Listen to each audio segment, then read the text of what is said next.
Alright, I just got through Walmart and I got this Snapple Elements Rain with agave cactus flavored juice drink.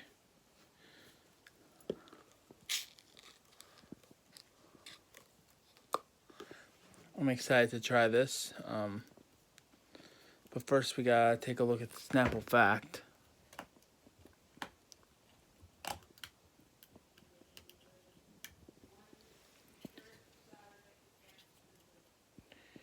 Did you know that the average raindrop weighs only less than an eyelash?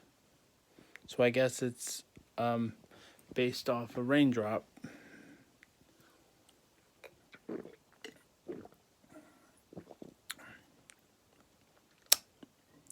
Oh, it starts out nice, then gets a little strong and bitter. But the flavor is kind of nice.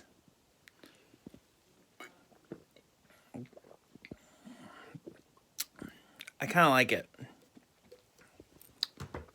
It's refreshing. I'm going to give it a high 4 out of 5.